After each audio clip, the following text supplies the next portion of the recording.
Hello, and welcome to Planetside 2. In the last video, we showed you how to find a good fight and get stuck into the fun straight away. Maybe it was an amazing fight that lasted 30 minutes, or maybe it ended before you even got there. Either way, there are either no more enemies to shoot at, or there are no more friendly spawn options nearby, and you're left confused about where to go and what to do next. This is where battle flow comes into play. If we open our map, we can see that each territory has a colored node in it and some lines connecting it to other nodes. The color of each node tells you which faction controls that territory, and the lines represent which facilities are connected to one another. You can see that when two connected territories are controlled by the same faction, the line is solid and in the same color as that faction. However, when the territories are controlled by two different factions, you get a broken yellow line instead. If a territory you control has a broken yellow line connecting it to an enemy territory, it means that you can try to capture that enemy territory. But how? First, you want to set a new personal waypoint on the facility that you want to attack to help with orientation. Next, look around for a vehicle terminal. These are represented by this tank icon. Interact with the vehicle terminal and select the Sunderer. This is a cheap infantry logistics vehicle, so spawn one.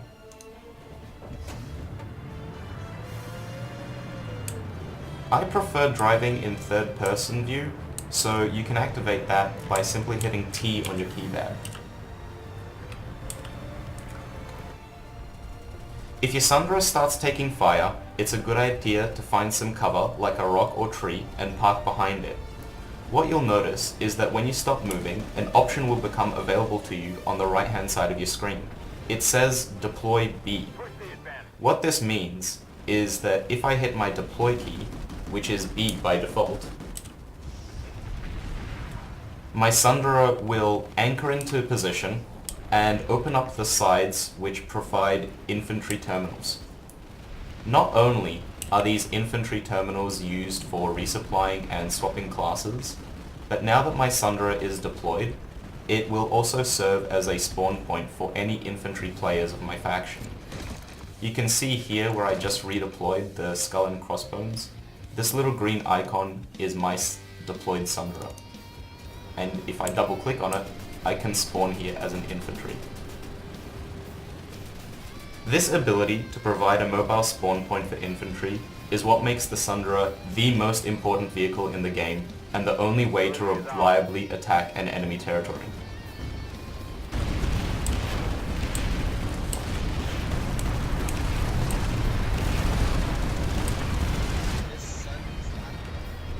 Once you've pushed up close enough to the enemy facility, you'll notice a large red circle on your minimap.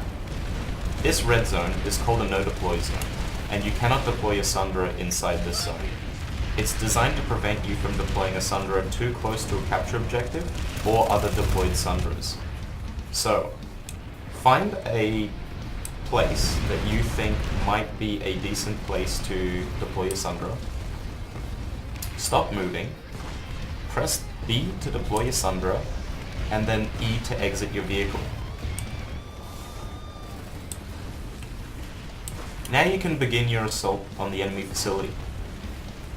But what are you assaulting exactly? Every facility has one or more capture points that appear as letters on your HUD and minimap. Simply by standing near one of these points, we'll start capturing it. Once the point is secured, a timer will appear directly above your minimap.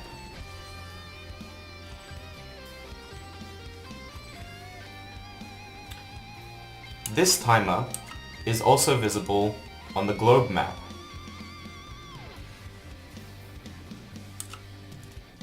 You will need to keep control of the capture point for this duration before the territory becomes your faction's.